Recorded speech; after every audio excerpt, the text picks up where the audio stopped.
Good evening, everyone. I would like to call this meeting to order and note the members present. I'd like to welcome members of council, members of staff, everyone joining us on Zoom, and those in the gallery, particularly our media. We will begin this meeting with our land acknowledgement. We are gathering on the land that has been inhabited by Indigenous peoples since time immemorial. We would like to recognize that we are in the Robinson Superior Treaty Territory, and the land on which we are gathered today is the traditional territory of the Anishinaabe.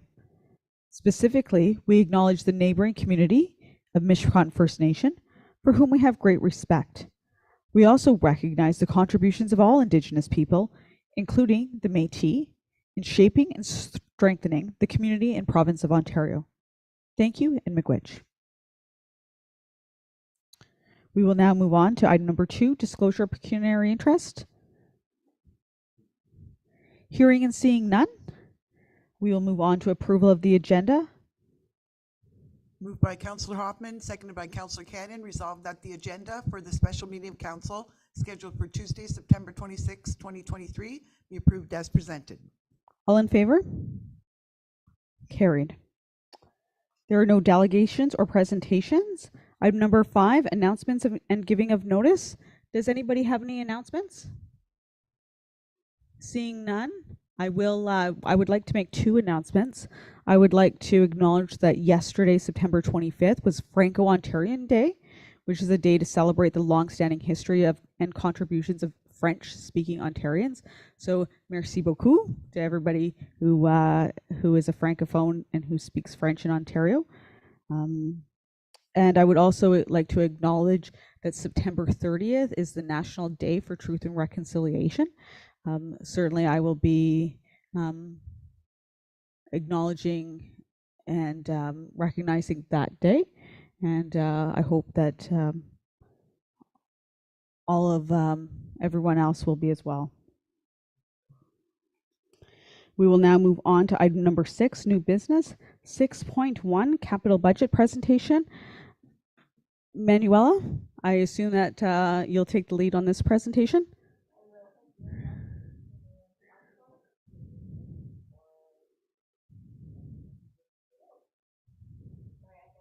On my mic, so thank you again, and good evening. I think we're almost ready.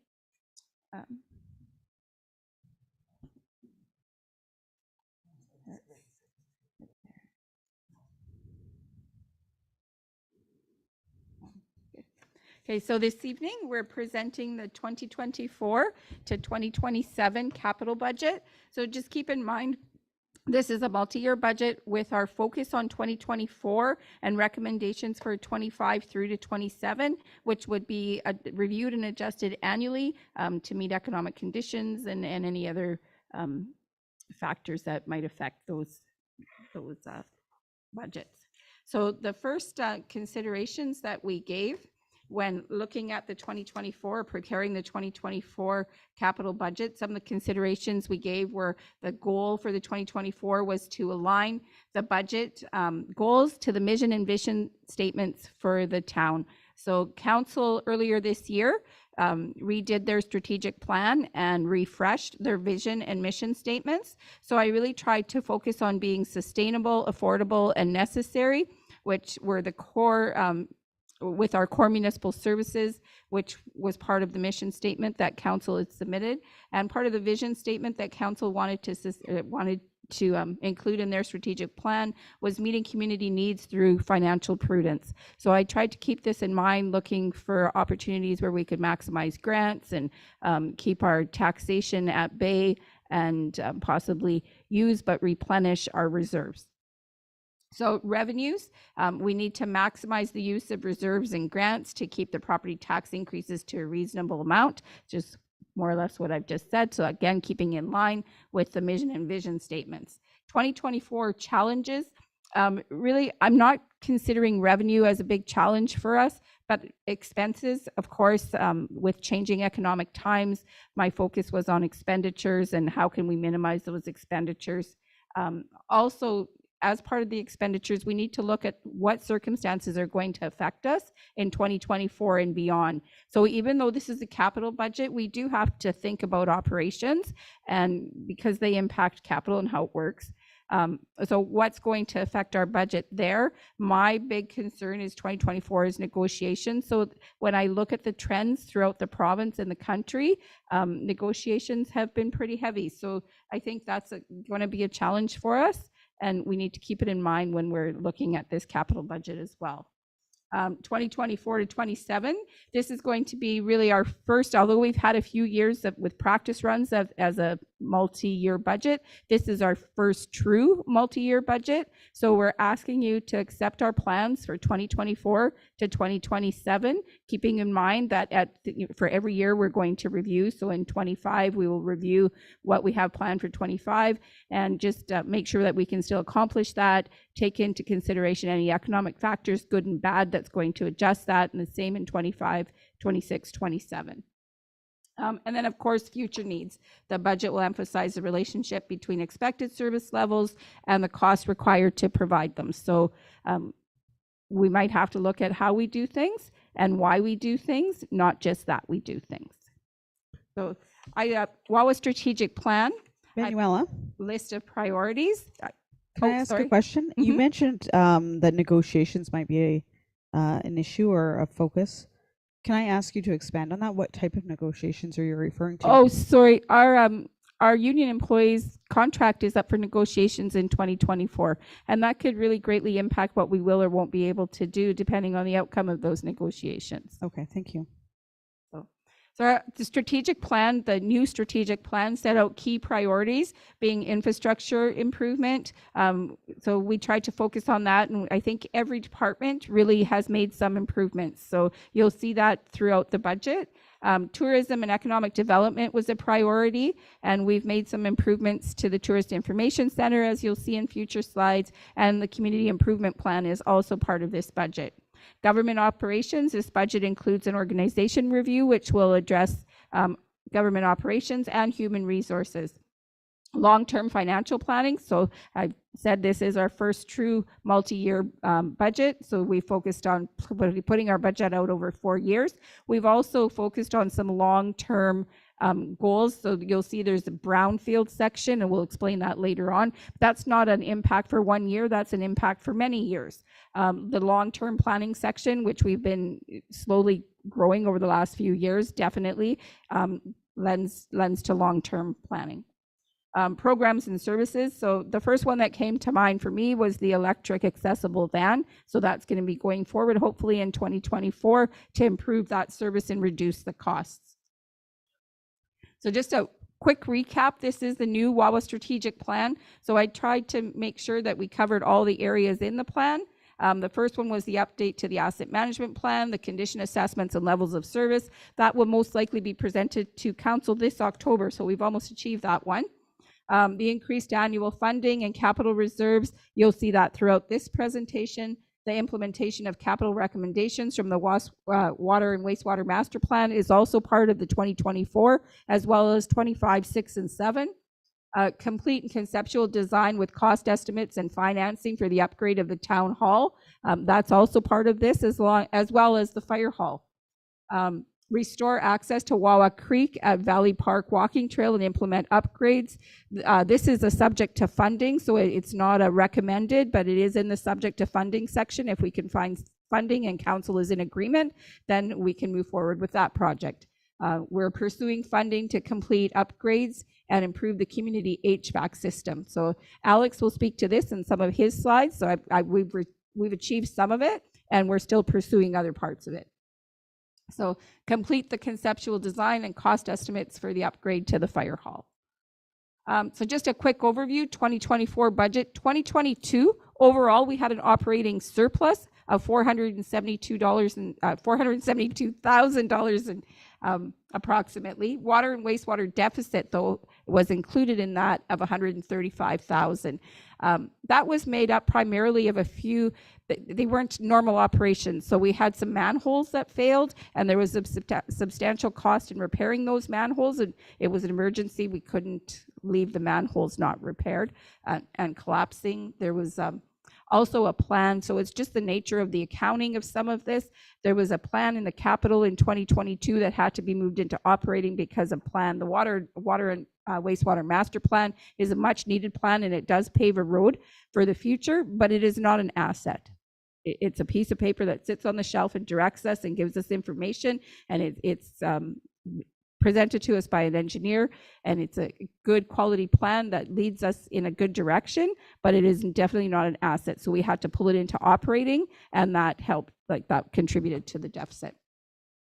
So my recommendation is that $188,288 be transferred to the general capital reserves, and that's as per the surplus deficit policy that council passed a few years ago.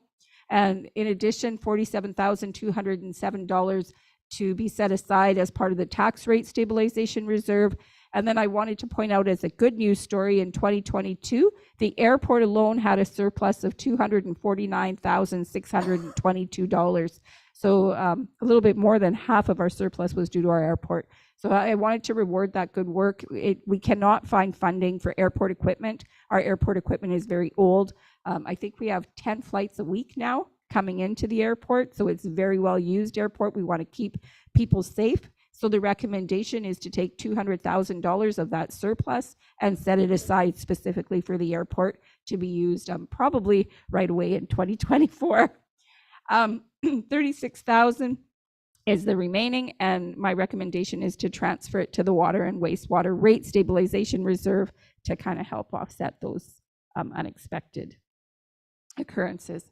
So the 2024 budget proposes $427,000 from taxation, just a little over $1 million from reserves, and $1.8 million from other, which is combination of grant money, and I think there may be in 2024 a small loan in there as well for Alex's project, for a total of $3.3 million. So combined with the previously committed projects, so projects that we started in 2023 and are continuing or finishing in 2024 and beyond, our expected budget is $6.3 million. So again, just a quick recap of our budget goals and guidelines. We're striving to be fiscally responsible and sustainable as per WAWA's mission and vision plans. We're striving to align with the strategic plan and the asset management plan. We're trying to increase efficiencies through long-term planning and increase the reserves for capital improvements. So just a quick recap. In 2023, we've completed or we're close to completing the 5-year tourism plan. The water filters, we've completed phase 1 of 3. The sports field Trillium, the sports field I believe is done now. The community risk assessment and fire review has been completed, and I think we're waiting on the report. No, we received that report, sorry. We're half of the report, okay. The SUV, I believe, is on order, and the compactor diesel engine was replaced. We bought the mini excavator. We've purchased a roll-off truck. Computer hardware was upgraded. The chlorinator pump was purchased and installed. And then continuing in 2024 is the LNG project. If anyone has questions on that, our CAO, Maury O'Neill, can speak to you either this evening or at a later time. It's a project that's us and Marathon and Terrace Bay, Schreiber, having to do with liquid natural gas. So the community improvement plan, that's the project that we're hoping to do in 2024. The municipal software we've started, and we're continuing. It should be up and running by 2025. The cemetery expansion, we've started and it will continue in the next year. Water intake is going to be probably over the next year and a half by the time it's completed. Hydrant rehabilitation as well will continue into next year and probably the year after, just because we have more hydrants than what we can do in 1 year.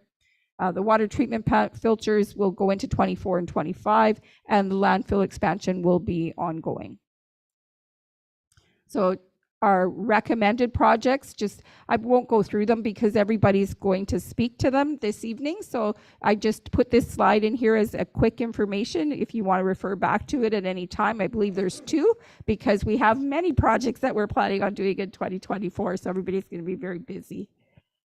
Subject to funding. So we have a few other projects that we put in there that we'd like to do if we receive funding. So they include the cenotaph replacement, the Marina washroom, and the airport terminal building for 2024. And then 25 and beyond would be the sports field and playground, Wawa Goose Nest, the waterfront phase 2, and the Valley Park Bridge. And long-term financial planning, some things we started a few years ago. So you can see there's already a build-up there. Fire truck, we have $350,000 put aside already, and with, I believe, $500,000 by the end of 2027. Fire hall as well, we have $300,000 now. Heavy equipment, $50,000, and an ongoing plan for that. IS building, we're going to start putting money away in 2027. Pavement rehabilitation, we've been doing for quite some time. By 2027, we'll have $1 million set aside for a bigger project. The brownfield will be spoken about tonight, but also we're planning on putting money aside to improve those areas of the town. Water meters, we know, has been an ongoing project, and we've bumped that up a little bit in the further years just because we know it's going to be coming fairly quickly, and we're going to need a large sum of money to accomplish that. Town hall renovations, there's a little bit there that we started planning, and I think it's going to get pushed out into a need more than a plan, and we'll have to address it in a different way. The MMC tractor, we've already set aside $55,000. We're planning on putting a little more aside this year, and then we'll be purchasing hopefully a new tractor. CST, which is Community Services and Tourism, they've started to make some long-term plans as well. So setting money aside for future big projects, which is good because it's hard to get money channeled into that department. It's, they're a revenue poor department. Unfortunately, it's just the nature of the beast in that department. So we need to come up with some other ways to set money aside for them. And then just general capital, that's generally money. I've set some money aside through here. And when there's a surplus, there's also money that comes from that surplus into the general capital. And I think I missed the water and sewer network. So we're also setting money aside there, and it'll help to accomplish the water master plan. So now I'm going to turn it over to, oh no, me still, corporate services. I thought it was going to say community services and tourism, and I was going to give it to Alex. So I can talk about some of this, and I think Maury might want to talk about some of it. So I'll let you have a rest, recover your throat. Maybe you want to grab some water. But thank you, Mayor and Council. And to start with tonight, we'll talk a little bit about the Town Hall redesign study. It was contained in the strategic plan, the past and the present. Basically, it comes out of the need, as Council recognizes, to become compliant with the Accessibility of Ontario Act, as well as making sure that we're accessible to our community. Last year, we made headway in that the OPP who were using the basement part of this building have relocated now to their detachment, and as well, we were able early this year to decommission the use of 3 Maple Street for our purposes. So now that we have a central facility with some space available, we wish to move forward to hire an architect engineering firm to basically complete a project design brief and prepare construction plans and estimated costs. This will take some time, but we hope to accomplish this in 2024. Becca's developed a draft RFP that we're just going through to release so we can request some cost estimates from qualified architects and engineers. We estimate the cost of that study would be approximately $200,000. We'll be using this fund from reserves. We hope to get back to council with quotations and recommendations to move forward before the summer of 2024. With the goal of starting construction pending any opportunities for funding and financing in 25-26. Essentially, government grants for the expansions of town halls is very difficult to find, But because when we expand or look at the redesign of the town hall, we'll also have to consider the needs of the library. The library, to become accessible, will have to double in size. And there would be more opportunity to access funding through expanding a library. So we'll have to be creative in how we finance, and it may involve in the future coming to council for a loan. It is included in the strategic plan as well as the Wawa age-friendly plan.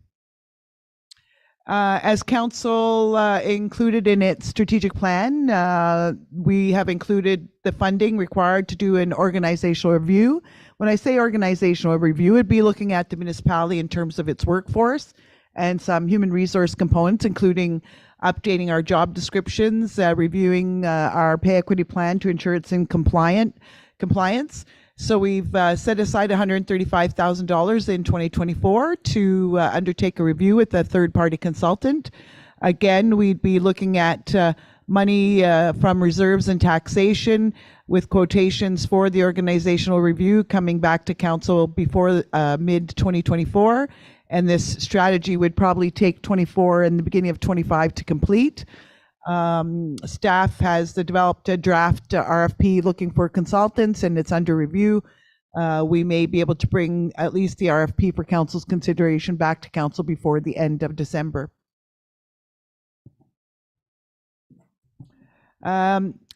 We noted, as with many pieces of our infrastructure that have to be replaced over time, that our computer hardware constantly needs to be upgraded, whether it's to ensure we're working with the newest pieces of hardware to make sure we're never attacked by outside ransomware companies or individuals, that we need to keep our computer hardware up to date. So rather than replacing all computers at one time, such as replacing all trucks in the municipality at one time, we've come up with a plan to update hardware over time. So it's not just one big bill and one big change at one time, but through strategic planning, we can replace X number of computers over several years. So you'll see this repeated in the long-term plan, where we're setting aside in 2024 $20,000, and over the multi-year budget that changes between $12,000 and $30,000 depending on the equipment we need to replace. And we use a combination of taxation reserves to make sure, again, that we're avoiding long-term purchases. So that is included in the 24 capital budget. And Manuela, I'll pass this over to Alex Patterson to talk about the community services and tourism projects. Thank you.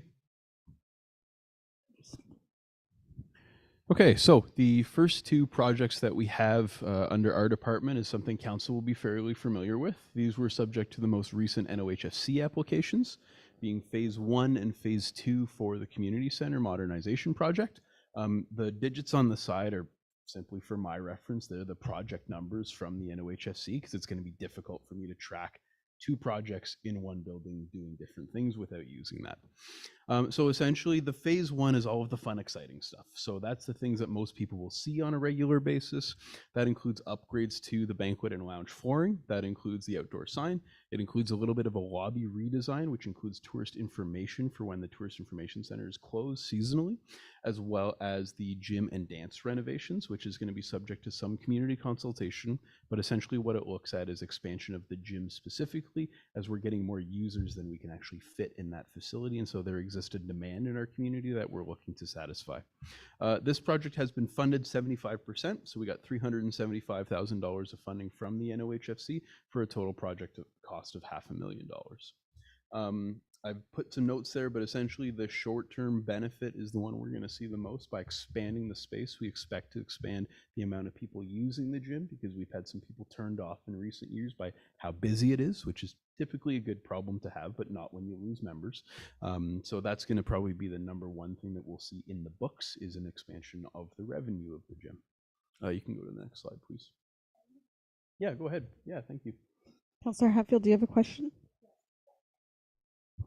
Alex, you're going to be doing something, I know, downstairs for dance. You're hoping to do that. How are you expanding the gym? So there is two options, and this is where the community consultation comes in. There is one dance studio and the gym upstairs. Yep. There's the large kind of old squash court area downstairs. So option A would be to turn the upstairs into Studio A and Studio B and have the whole gym downstairs in the much larger space. Option B would be the opposite, to have dance downstairs and build some partitions so that they can have Studio A and Studio B and have the gym upstairs. Both options have pros and cons, and that's why we're going to do some user consultation to make sure that we're picking the right option. So anything that we're going to be doing to the MMCC, is it coming to the public too? Yes, Okay. exactly. So things like selection of flooring is something that we're going to do internally, because the public doesn't necessarily have a huge opinion about what flooring supplier. That would be an RFP process. But the things where, the lobby redesign, right, and getting the community's feedback on what they would like the lobby to look like at the community center, getting people's feedback about whether they prefer option A or option B for the gym. Those are things that are valuable. And so you'll see that community consultation happen essentially this winter, with the final design coming to council in the spring for construction in the summertime. You don't have any plans to get rid of those trophy cases, do you? No. Okay, moving on to phase two. So phase two is the stuff that people will not see. So this is going to take place almost exclusively in the rooftop and in the guts of the building. This is the replacement of all of the HVAC units. It comes with two major parts. Number one is the replacement of the physical units themselves on the rooftops. We're hoping that this has the added benefit of solving a lot of our roof leaking problems, because most of them are centered around the HVAC units. The second major part of this is a building automation system. And so this is going to eliminate the wall thermostats, the person like me who has to go around and reset them when people mess with them. And that'll be a computerized building automation system, which was how the building was designed. So in 1996, there was a building automation system that would have been state of the art at the time. There's been huge improvements in building automation since then. And so this will significantly improve the energy efficiency of the community center. I'm not 100% sure on how much energy efficiency, but I'm hoping in the 15 to 25% efficiency range. So that'll be a significant cost savings for the community center, as well as a huge maintenance savings. A lot of these HVAC units had a 15-year lifespan. That was in 1996. They had not been replaced since. So there's going to be a cost savings on the maintenance side of these HVAC units as well. So the only thing that the public will see would be probably a crane there over the summertime. Most of the work happens behind the scenes. But for us on the operating side, it'll be huge differences in the building. This was also funded by the NOHFC at about 50%. So we got a little bit more than $500,000 out of them for a total project cost of $1.03 million. Thank you, Alex. Does anybody have any questions? I have a question. Alex, I'm really confused what an HVAC is. Like, I thought we got funding for an HVAC, but there's more than one? Yes. Oh, We have a total of 13 on the roof. okay. All serve different areas in different zones. Some of them are HVAC, which is heating, ventilation, and cooling. Some of them are HRVs, which is a heat recovery unit, which essentially circulates versus actually heats and cools. So there's a whole interconnected system, or supposed to be interconnected system in the building, that has gone through several failure modes over the years, including the failure of the glycol system, the removal of the building automation system, things like that. So essentially what happens is all of those failures have made the system really inefficient over time, and we're modernizing it, making it much more efficient with the replacement of the units. Do we have any new HVAC systems now? No. Okay. Everything is essentially original to the 1996 upgrade. Okay. Thank you. Any other questions before we move on? Okay, the drill rig. So we've talked a lot about this very recently, so I'm going to go fairly quickly. It is included in the capital budget as per council's direction, and we will be moving forward with it in this year, but it will show up in the 2024 budget for essentially some of the costs, depending on when invoices come in, things like that, as well as I have in 2024 $10,000 earmarked for beautification, which is essentially painting the drill rig, making it look nice once we finish the actual repairs to it. So that is expected to happen in the spring, whereas the structural work will happen this fall and before the winter 2024 and 2025, so a 2-year project. We're essentially trying to replace 2 highway billboards as well as 1 in-town sign per year. I've got those replacements will look very similar to the replacements that we just finished doing. So if you notice the new Scenic High Falls sign as well as the new sign in town, this is a continuation of that project. We're trying to, again, not replace everything at once, but do things piecemeal as they come up. So there will be some new highway signage as well as some new in-town signage for 2024 and 2025.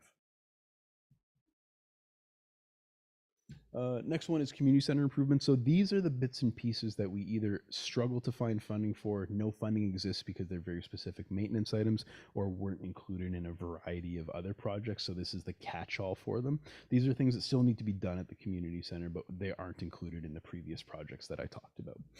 So some of the basics for next year, scoreboard, a kitchen appliance, the glycol pump and the compressors, and the prime mover for compressor number 1. So one of those things, of course, a scoreboard is really easy, really obvious. Lots of people will see that.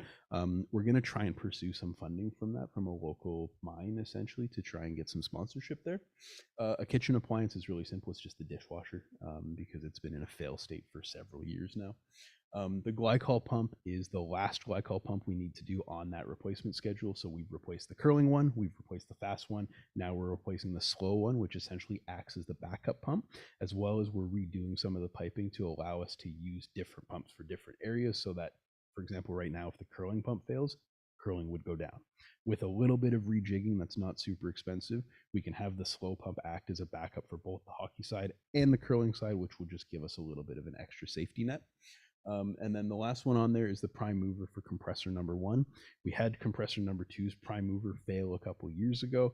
It was pretty spectacular when it failed. I was actually in the room when it happened, and it was pretty sparky and exciting. So we don't want that to happen a second time, so we're replacing it essentially on schedule.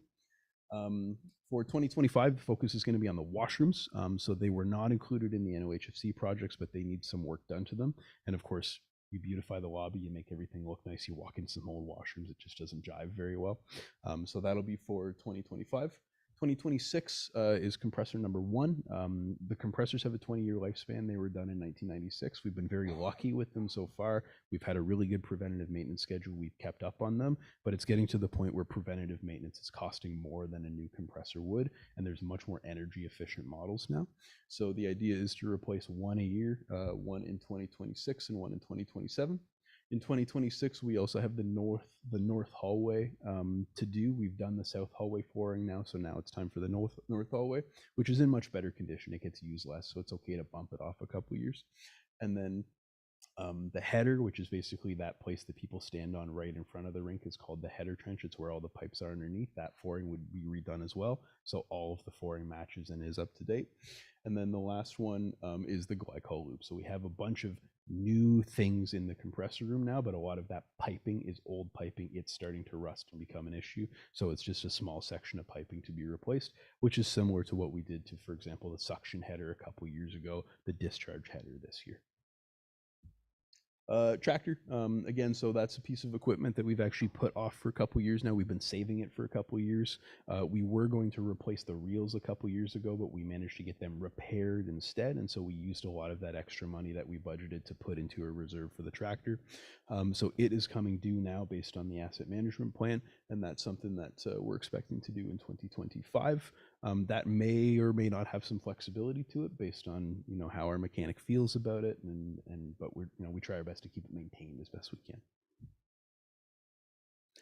The next one is the Tourist Information Center interior. So very much like Town Hall, we're trying to find some funding to redo specifically accessibility items in the Tourist Information Center. You can imagine that that's a place that's used by all sorts of people all of the time throughout the summer. The washrooms were designed pre-AODA. Much of the washrooms do not meet code. It's a pretty significant job to get them back up to code and do a little bit of the unfortunate expansion required because the physical space is just not suitable to put things up to code. So that's something that we're going to try and find some funding for, but fundamentally we believe it's an important building to be accessible to everybody because it is at the forefront of our community, and that'll help with some beautification as well. It's been a while since that facility has had a facelift, especially on the inside, and so it's coming due. The community center roof. So this one is a little bit of an it depends because of course the results of our repairs to the HVAC are really going to depend on if we require a significant investment in the roof or a small investment in the roof, one way or another, according to the asset management plan and the expected lifespan of the roof, it is coming due. However, with the HVAC replacements, that'll tell us how quickly, how much work we need to do. But we're budgeting for it to be safe. So we've budgeted about $750,000 because it is a really significant roof. It's a membrane roof as well, which tends to be on the more expensive side to do replacements with. There are a couple options that we will explore, closer to the date, but this is our, to be safe if we need to redo the entire roof because the HVACs don't actually fix some of the problems that we're hoping they do, then this is what our budget is. These are our subject to funding projects, so I'll go through them fairly quickly. Cenotaph replacement, so there's a lot of the blocking coming out of the cenotaph. We have essentially glued it together over the last couple of years, but that's not a permanent solution. I have found the Community War Memorial Fund that's operated by the federal government that I should be able to get some funding out of. So if we can get that funding, we're going to work with the Legion because the Legion itself has a small cenotaph fund as well to try and make that project happen sooner rather than later because the bricks are actively falling out now. The marina washrooms, we have some good news coming up on this council meeting because we were able to finish our consultations with the First Nation. So part of that funding from Small Craft Harbors will go to replacing that facility. The Wawa Goose Nest is something we've talked about for a couple of years. It's on that future planning list as a lower priority, but that is to reposition the nest to be more conducive to the type of community events that we hold there. The waterfront phase 2, if anybody's familiar with the La Pointe plan that we used for phase 1, we didn't use the whole plan. We only used from roses to lions, but there are what I've been calling shoulders to that plan that we would really like to try and pursue as well, subject to funding. The sports field playground, so that's things like redoing the ball diamonds, working on some of the fencing there, as well as we expect to redo one playground over the next couple of years. As Queens Park specifically is becoming aged enough that it's going to require replacement soon. So that's on the radar to find funding for and make sure that we can have those recreational amenities in our community. And then the last one, which council's I think very familiar with, is the Valley Park Bridge. We've explored several options over the past couple of years. We're working with the Voyageur Trail on the land use issues there, and that's something that council has identified to us as a priority. So it's been difficult in the past to get a substantial amount of funding for. I've found funding from Trans-Canada Trail for 1,000 here, 5,000 there, but that's just not the scale of funding we need for a bridge. But it's on our radar, and when that right piece of funding comes up, that's something that we'll be applying for to try and replace that piece of infrastructure. Thank you very much, Alex. I appreciate your presentation. Are there any questions or comments from council before we move on to the next module?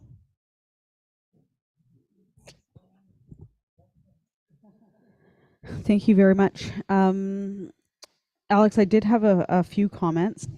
Really great presentation. I think there is nothing that we didn't expect to see in here, so that was really great. Really happy to see the community center getting so many upgrades slated for that. And certainly happy to see that the 2026-2027 projects in here with a kind of asterisk around where we could potentially get funding, specifically around major projects like the roof. Whereas we know that it needs to be done, but certainly hopefully we can depend on our friends from Trillium and other organizations like that to help us out with that project. And I think that was my only comment. So Thank you. oh, sorry, my other comment was with regards to Valley Park. I did notice that we had $50,000 to $100,000 earmarked there. I think that was really high level at this stage in the game, and my notes had said, I think we were looking for more than the Valley Park Bridge, just the access point. I think we were certainly looking for both bridges in the park and the stairways, because once we get people into the park, we want to make sure that they're safe on all water crossings and stairs and getting over. So maybe we can think of it as a Valley Park revitalization, but I'll leave that for you, and we've got some time to think about it. Mm-hmm. So, Councillor Hatfield, do you have a question or comment? Yeah, I'm a little confused with everything at Valley Park. So we all agreed to go ahead and revamp Valley Park?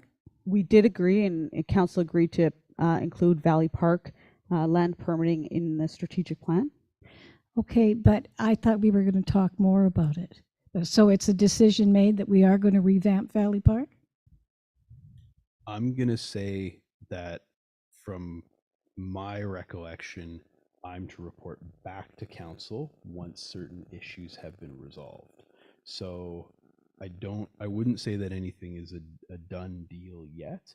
I've been given direction by council to work with the Voyageur Trail Association on land use issues, trail access issues, trail design issues, things like that, with the responsibility to report back to council at such a time that those issues are resolved with the recommendation on moving forward. Okay, that's much better. Thank you. Councillor Hoffman? I'm going to the cenotaph replacement. So I see only $35,000. So is it just basically going to be the same monument just rebuilt? So I'm going to leave some of that design up to the Legion. The reason it's $35,000 is because the fund that I was looking at in particular is up to $25,000. Oh, and that's the warm from Exactly. Ottawa or whatever? So between the federal funding of $25,000, there is a requirement for the applicant to put in a certain amount of funding, and that I would also expect the Legion, not necessarily our branch, but the Legion overall has funding available for this to put in some as well. So 25 from the feds, 5 from us, 5 from the Legion was my budget number. So I don't have, for example, like a quote on cenotaph replacement, because in my mind, I would leave that up to our local Legion to decide on a specific design, because there's many options, and you can have a cenotaph for $5,000 or for $150. No, I know. I've seen some nice Yeah. ones. So I'm just wondering if our Legion would like an upgrade. Yeah, so the budget was based on the funding available, not based on the specific replacement. So it's my expectation to go to our local Legion to say, hey, we have X amount of money to work with. We can either do a direct replacement, we can do a cast concrete option. We can't go for the moon, like we're not going to have a huge bronze statue anywhere, I don't believe. But for a simple cenotaph, that's a reasonable price range to have. Okay. Thank you very much. Mr. Thabern? Thank you, Mayor and Council. My first project in 2024 is to replace furniture for our training center. Currently, our furniture is well aged and well used, and now we're getting into mandatory training, so we're going to have to replace that with actual training furniture. The estimated cost is $20,000. Supposed to be funded through the taxation. The outcome is to replace furniture which has exceeded its useful life and provide firefighters with a usable training area. My 24-25 capital project is for the fire hall for design and drawing. It's to design a renovated fire hall. Depending on expenses for renovation, it may be a replacement. It's hard to say until the design is drawn up. It's to modernize the fire hall to current legislation requirements that are required in a fire hall. Cost estimate at $50,000, funded through taxation. It's to provide a design and drawings to renovate and expand the current fire hall. In 2026 will be the actual renovation or expansion of the fire hall. It's a continuation from the design and drawing. It's to modernize the hall for current legislation that's required. Cost estimate is $550,000. It's a combination of taxes, reserves, and financing over a 4-year period beginning in 2022. Timeline is 2025 estimated, probably be 26 or 27, based on availability of materials and labor and things like that. And the outcome is to renovate and expand the current fire hall. Last project I have is in 2026 for a brand new pumper truck, sorry. Cost estimate around $550,000. Reserves which were raised through taxation over several years and a reserve financing over a period of 5 to 10 years. It's to replace a pumper that is going to be 26 years old at the time. The other thing I want to make note is ordering a truck now takes 2 years. So if council agrees to approving this project, I would like to put out an RFP in late 2024 for delivery of the truck in 2026. That's all I have. Thank you, Kevin. You're Is there any questions or comments from council Kevin, for Hatfield? I'm sorry. Listen, when did you say you planned on getting the furniture for a training center and that? Where would that go? Have you got room over there? Well, we would replace the furniture that's there. We'd get rid of it and replace it with new furniture. Okay, in theirs you could do training and everything in that small place? Yes. Oh, okay. Yeah, your furniture is very bad. I had one more, but I think I forgot. No. So are you saying to us that the renovation expansion you would like to see is an addition on the fire hall? It's hard to say at this time, depending on the requirements that are needed in the fire hall. Renovation would probably be cheaper and more efficient, or I shouldn't say more efficient. It would get us through for a few years until we can raise more funds to replace the hall. My hope is that I just replace the hall so that everything is brand new and replaced properly. What kind of shape is the hall in, Kevin? Do you know? The hall is in fairly good shape. So for now, an extension of it would be okay for. Okay, thank you. Yeah. Are there any questions or comments? Infrastructure Services. Rebecca, the floor is yours. Thank you. So, ongoing capital project has been our sidewalk replacement. So we did receive funding for that. It is a high priority. There are many spots in town that, are overdue. So we're looking at spending around $57,000 over the next couple of years. Again, just to continue to improve sections of sidewalk as they're identified in our asset management plan and the street scan that we did for the sidewalks. Capital project, asphalt hotbox, that's okay. So it's a high priority. It was something that council had identified that we need. Cold patching just doesn't really stand the test of time. So ideally, this new hotbox will help us with the longevity of our small repairs. Again, so the cost is around $183,000 for a newer one. That would be about the size that we would need to do all the projects that we have in town. I think that's it for that one. Pavement preservation, quite similar to the sidewalks. Again, we're using our street scan to look at the asset management plan to figure out where needs to be replaced. We are putting a bunch of money into reserve so that later, come 2027, we can do a much larger section and hopefully maybe combine that with some other infrastructure upgrades for things underneath. Brownfield and land development. I don't know if Manuel, you want to speak to that, or Maury? Thank you. Basically, we are asking council to put some money aside in this capital budget to help with the rehabilitation and removal of deteriorated and dilapidated properties.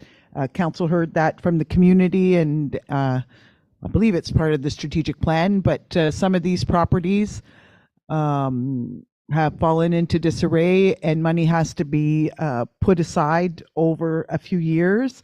And at a future date, we'll come to council with the staff recommendation on which buildings the municipality might tackle first. And I believe in 2024, we're asking council for $100,000 from a combination of taxation and reserves, so we can start building a fund to remove some buildings that are unsafe.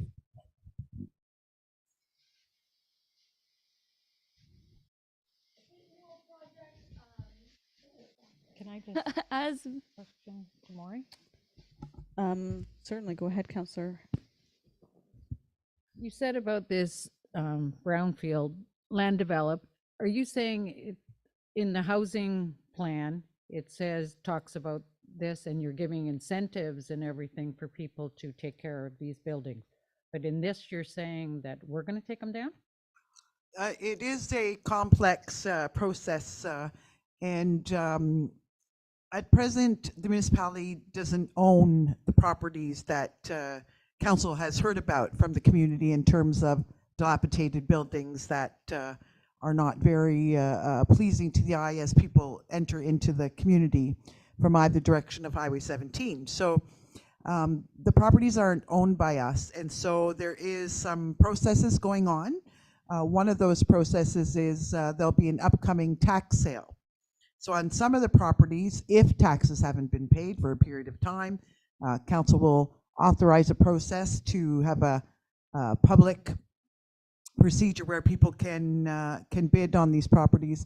Now, once we get through that process, there's a series of 3 tax sales being planned for council, one in November, one in December, one in January approximately. If properties are not sold during a tax sale process, council then will have to make decisions about whether it wants to put the properties out for public bid outside the tax sales process, meaning you could accept any bid for properties.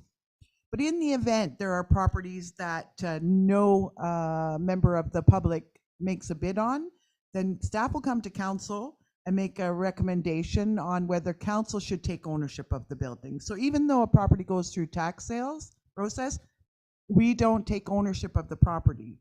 So I don't know if I'm directly answering your question, but at this time, we don't own the properties that we're setting aside money for, but anticipating that council at some point will perhaps have no choice but to take ownership of the properties to remove some of the unsafe buildings or unused buildings on the properties.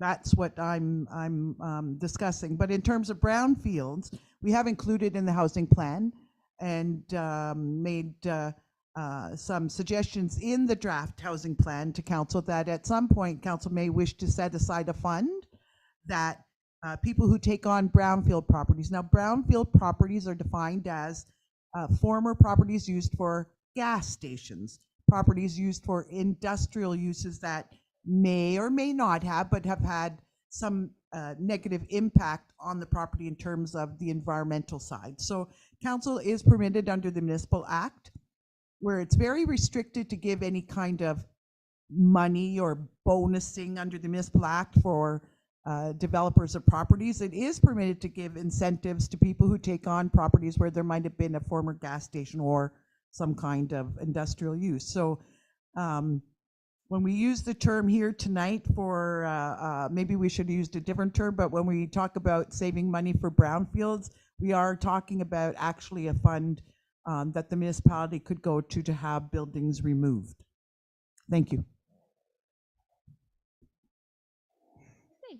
So something that we're hoping to start next year and then sort of continue as we go, we'd like to start looking at fleet renewal. So we have a couple vehicles that are 2015, 2016. They're rusting out. Operation and maintenance on those vehicles is, again, becoming more expensive. And so kind of easier to replace them. And then as we continue to do that, only do a couple vehicles moving forward on a more as needed basis to make sure we're not replacing our whole fleet all at one time and that we continue to cycle vehicles through.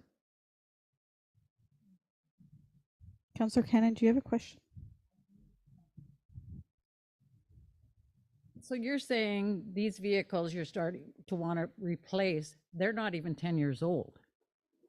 You're right, but they are hardworking vehicles. So an example would be like our Ford 550. We're going to have to get the box all redone on it, which we're pretty much doing now. The cylinders going on it. It's becoming a headache to try to keep up on it. And it works every day, all the seasons. So it's not like it's sitting in the lot. It is one of our more heavily used vehicles. And so it's those types of part of our fleet that we're looking to replace more immediately. I have a picture of a pickup and it's the same thing, 2016. Well, if vehicles aren't even lasting 10 years, then maybe we need to look at where we're buying the vehicles from, or I mean, yeah, so like the 550 is like a pickup sort of base truck with the cylinder in it. But yeah, you could be right. Maybe it's I mean, something they're that we driven need to look at. down, so Right, but the 550 is used to hold like the sander, for example, which has salt in it, which is corrosive. get that one.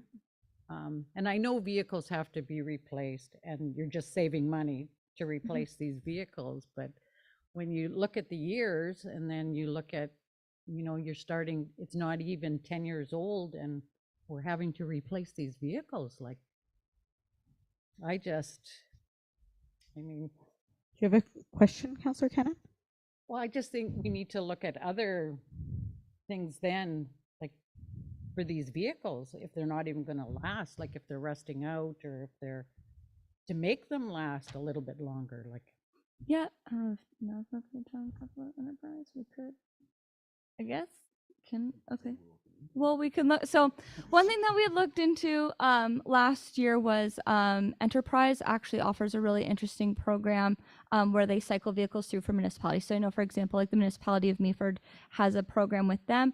When we first talked with them last year, we were just under the number of vehicles we needed to be considered for the program.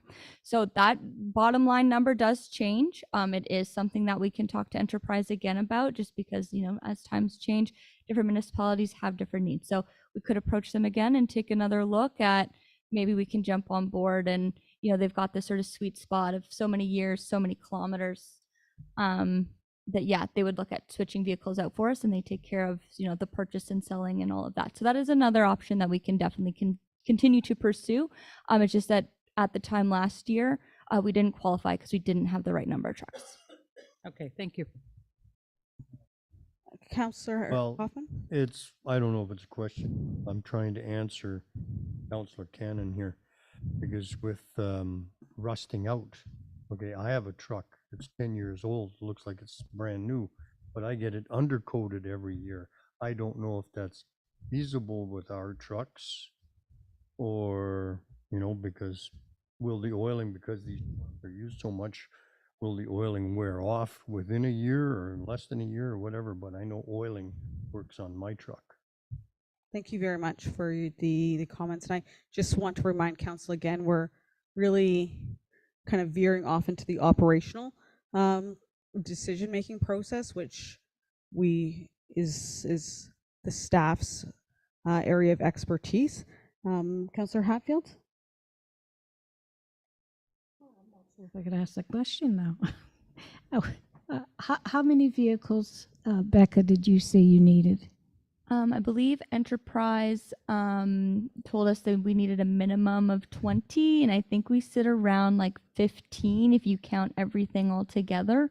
So that would require the purchase, unfortunately, of 5 more vehicles if we wanted to be considered for the program. But that number does change. Okay. But we can go back to them and say, hey, look, we have 15, close to 20. Would you consider us?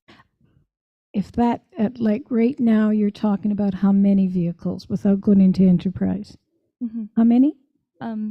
If I may, Councillor Hatfield, to assist, we're talking about the 2015 Dodge 1500 to be replaced in 2025, the 2015 Ford 550 in 2026, and the 2016 Dodge 1500 in 2027. So 3 vehicles to be replaced starting in 2005 to 2007. And again, these are vehicles used every day, used heavily, not sitting every day just in a lot. So we're only asking council to consider in this long-term budget 25 to 27 3 vehicles. And we don't have any vehicles that aren't used at all. Like I see one parked here all the time. That vehicle wouldn't be able to go. Thank you. And through the mayor, no, that's a vehicle that's used not only by our GIS department, but that's our CBO vehicle. It's traveling not every day, but it's traveling to the communities around us that we serve, and is also serving staff if it ever has to go on training and traveling. So it's not used every day, but we're not referring to that vehicle. Okay. Thank you very much. All right, next one.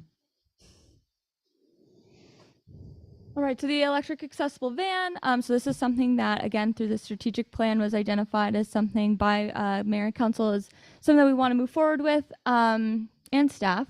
So we did receive the RTSF electric van or public transit funding. That covers 80% of the cost of the van and the associated charging infrastructure.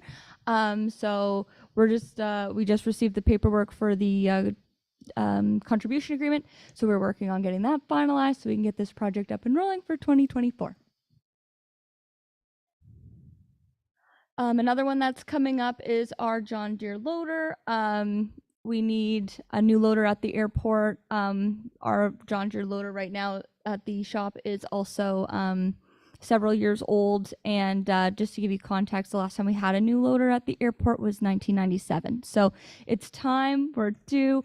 And so we use all of our loaders all over town. They're not just necessarily for the airport, for the yard. We take them to the landfill, we take them to our pits. They're used all year round again. So again, something that we really need and are looking forward to getting in 2026. So right now we are using a combination of taxation and reserves. A newer loader, not necessarily brand new, but a newer one is around $400,000. Smaller projects that we're working on, upgrading our IS building. So we've got some new windows coming. We replaced the furnace. So with that comes some wall touching up. We're looking at replacing the compressor at the water treatment plant. We have some aging lawnmowers that we need to replace. And then we also have a water tank that was given to us that we're going to look to retrofit to use with a pump so that we can use it for flushing sewers. Another thing that we're looking to do, I guess, well, if we look at the IS building, it's again taxes and water fees and reserves. Mowers are all from taxation. The compressor at the water treatment plant is 100% from water revenue. And the trailer, again, is going to be water reserves and water fees from previous years. Our building is ongoing. Like I said, we're looking at getting some more new windows, doing some touch-ups there. The mowers we need for 2025, so hoping to replace some of the old John Deere tractors with some more zero turns, things like that. Compressor for the water treatment plant and the low lift station. Those things are much needed as we rely on compressed air for different operational aspects of the plant. And then with the water trailer, again, just so that we can get away from using the fire trucks all the time to clean the sewers, we can have our own pumping system to do that. For 2027, one thing that we're really looking forward to is hopefully getting a salt/sand dome. Right now, our salt and sand mound is sort of in the yard. It's susceptible to freezing and thawing temperatures. We mix our salt in with our sand, and again, as it rains and stuff, it's exposed to the elements. So we just want to make sure we retain as much of the material that we pay for as possible, and putting a dome in would significantly help us with that, especially too as seasons become the shoulder seasons and things freeze and thaw. Airport equipment. So again, 2024, 2026, we're looking at replacing, like I said, the loader. We have a truck out there that is also a 1997. The blower for it's a 1997. And unfortunately, there just isn't funding for airport rolling stock the way that there used to be, especially because we don't have a scheduled flight system that patrons can just come and buy tickets to get on a plane. So water distribution upgrades, so high priority things like our booster pump station. Right now there's one pump in there, so I'm looking to get a study done to determine whether or not we actually need that booster pump station, or whether or not our plant has the capacity to maintain pressure out on Pinewood Drive during fire flow situations. If that study comes back that yep, we do need one, great, then we can upgrade this booster pump station. It should have a second pump. It should have SCADA. It should be tied in with the rest of the system to respond automatically. And right now it is not. But if this study comes back and says, hey, no, actually you don't need that station, let's decommission it and not have assets that are a liability in the future. Water tower upgrades. So we need to complete inspections on a sort of 5-year basis. There's a ton of different things at the water tower, like hatches and whatnot, ladders, fall arrest systems that are becoming due. So looking to replace those as one big item and get the water tower up to speed that way. And then CCTV investigation. So essentially what that is sending a little rover through our sanitary and storm sewers, just to take a look to see what it looks like inside. It would help us to justify, replacing roads. It doesn't make sense to pave a road if the infrastructure underneath it is failing. So we're hoping to combine all that information together to identify which streets we should be targeting and making sure we have a really good plan in place so that we're not repaving roads when things fail. So the airport terminal building, mostly funded through taxation grants and donations. This is one of those NOHFC applications that we've done. So it's going to look at expanding our washroom facilities, new furniture, and again, a sand dome for the airport. So similar to our yard, they need something as well to make sure the sand's not susceptible to freeze thaw cycles. Thank you, Rebecca. Thank you, Rebecca. Is there any questions or council from council? Councillor Hatfield? Becca, when I was first on council, I remember going to the infrastructure building. It was terrible 5 years ago. Like, are we ever going to be able to replace that building? Like, we built a new one beside there for some storing, but like, how old is that building? I'm not sure the age of that building. That's a really great question. I know there are neighboring communities that have leveraged funding from other places, and I've been in contact with them to try to set up a time to meet to discuss how they leveraged their reserves and funding and money to do that pretty quickly, actually. So I'm hoping that they have some creative solutions that then we can use here. So that's the answer I have for now, but I will get back. Well, like you're working on, yeah, because it's not in great shape, is it? Thank you.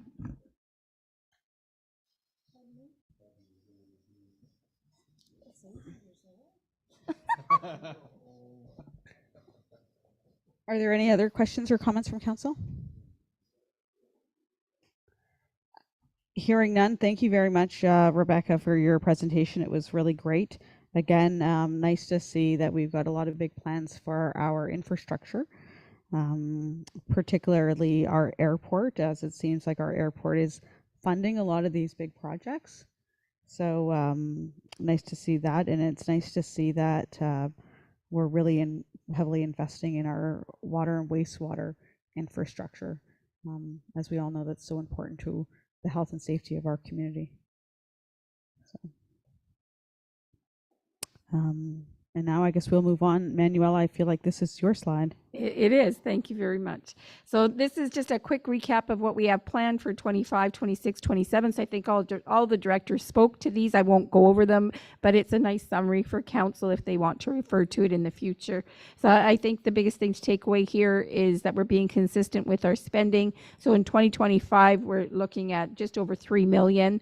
In 2026, 3.4 and 3.1 in 2027. So we did a really good job of planning for those future years. How we're going to break that out, again, taxation is going to remain fairly constant between 3.5 and 400,000. There's some impact to the reserves, mostly in the latter years, 26 and 27, when we start building some of the bigger buildings, and that will come in a form of loans and withdrawal from the reserves. Grants, so we're trying to maximize grants and others. Definitely the other section is mostly made up of loans from the reserves or loans from elsewhere. This brings us to our reserves and our reserve funds. So this is a quick recap of 2023. So it's where we are as of September and where we expect to be for the last quarter of 2023. So at the end of 2023, we're expecting to have just under 700,000 in the rate stabilization, just over 200,000 in the water stabilization. Our discretionary general capital, which is the money that we mostly set aside, not money that's coming from either provincial or federal government, is just under 6 million. Discretionary operating, so these are reserves such as the admin reserve, the human resources reserves, asset management, community, COVID. These funds are earmarked 100%, and we need to use them for those items. So just over $1.5 million there. Our obligatory reserves, which are like the provincial gas tax, the community fund, the Northwestern the money that we were given for the nuclear project. That money is all earmarked. It's just at 3.7 million.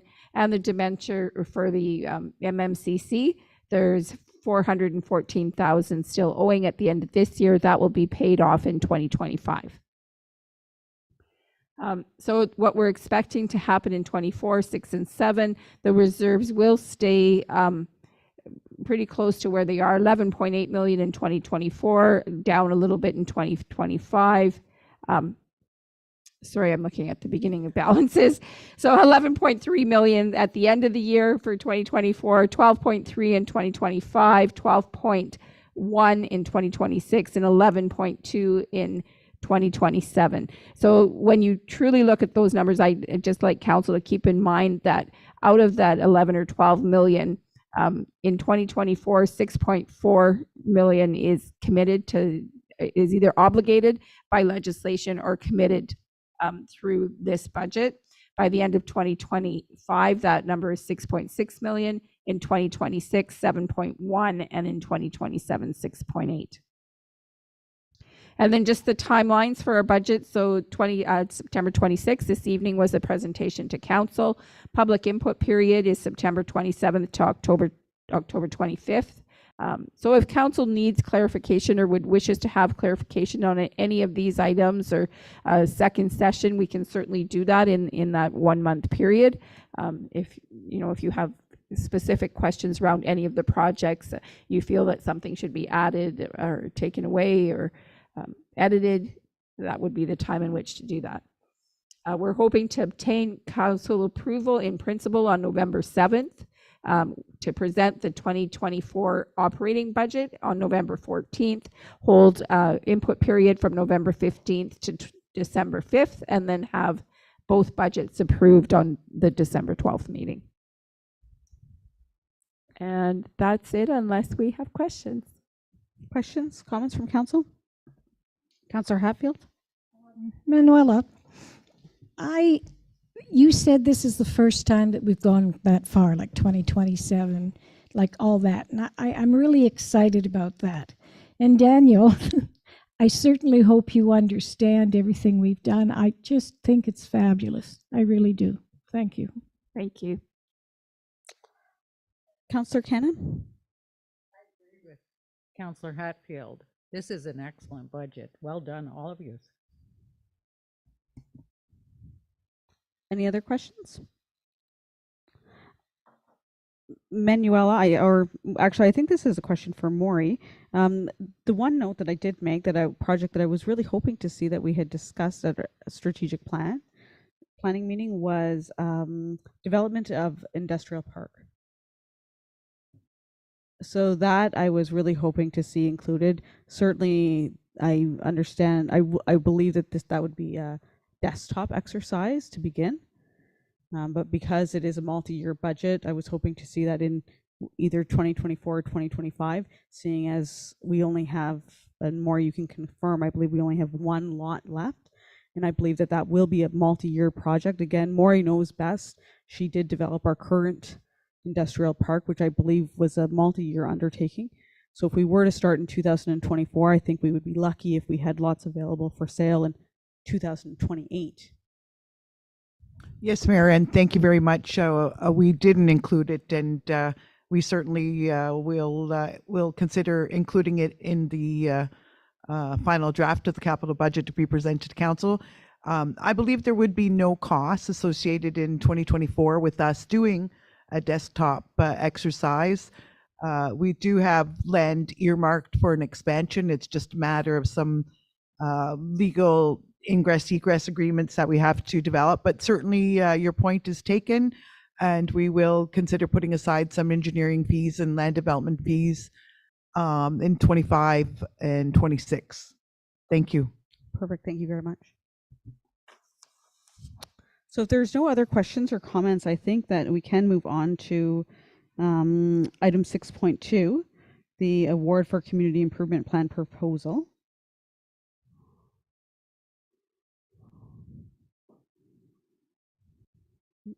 Thank you, Mayor. I had shared a memo to Mayor and Council regarding the results of our recent request for proposals for the downtown Wawa Community Improvement Plan. As previously shared with Council, we received a grant of 50% for this project that would concentrate on the area in downtown Wawa on Broadway Avenue between the Mission Road intersection and the hospital. The RFP would focus on renewing. We have a downtown community improvement plan, but it would be updating it. We went to tender, and the results were very, very pleasing in that we received, I think it was 8 proposals. There was an evaluation team formed of some volunteers from the Economic Development Committee, from Michpicot First Nation, and our staff. So there was a thorough evaluation process used, and the results were for us to recommend to council, and it was unanimous that the RFP be awarded to a firm called WSP Canada Inc. And their proposed price was $80,224.35, including HST. The budget for the study was $120,000. And so tonight, subject to council approving, we ask that the proposal be awarded to WSP by resolution, and a formal contract would follow at a future council meeting once we advise the successful proponent. Thank you. Thank you, Maury. Is there any questions or comments? Councillor Cannon? It says during their proposal, they have a lot of, they want to meet with the public and everything, but it's all virtual. Is there any possible way you can get more hands-on instead of virtual? Like, Yes, you know, coming to council and doing it virtual might be okay, but with the public, I don't know if a virtual would work. There, I believe, were 2 times set out in their proposal that they would come in person, but you are correct. The rest would be virtual. So the evaluators had already discussed that there is room in the grant proposal to add on additional in-person. So we're asking council tonight to award the contract as is, and then we would look to negotiate additional public consultation with the community, with the consultants in person. But having said that, pending the costs and timing, staff is very comfortable, and I'm including myself as a planner, to engage the public in community consultation sessions with our own staff as well. So we think, like you, Councillor Cannon, that there should be more opportunity for in-person public engagement, and confident after the awarding of the contract, we will ensure that that happens. Thank you. Okay, thank you. Look forward to it. Councillor Hatfield, did you have a question? Yes, I do.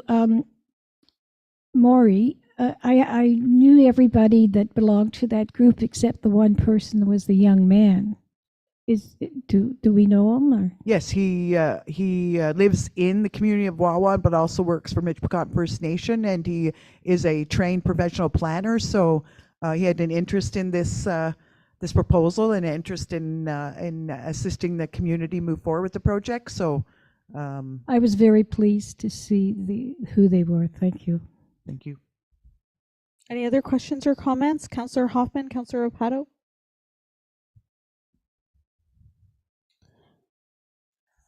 Or are you looking for a direction? You're looking to pass a resolution? Thank you. Moved by Councillor Hatfield, second by Councillor Opato.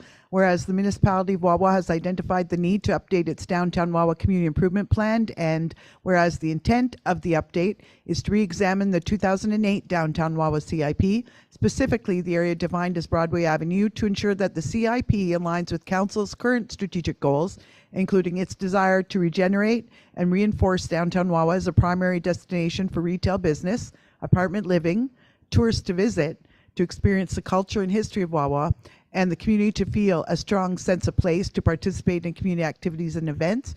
And whereas a request for proposal was issued on August 23rd, 2023 for a consultant to work with municipal staff and the EDC Tourism Committee of Council to undertake the development of an updated community improvement plan for the downtown CIP improvement area. Whereas 9 proposals were submitted and evaluated, now therefore be it resolved that the Council of the Corporation Municipality of Wawa does hereby accept staff recommendation and award RFP 2023-08 Downtown Community Improvement Plan to WSP Canada Inc. in the amount of $70,995.00 plus HST. All in favor? Carried. We'll now move on to item number 7, bylaws. 7.1.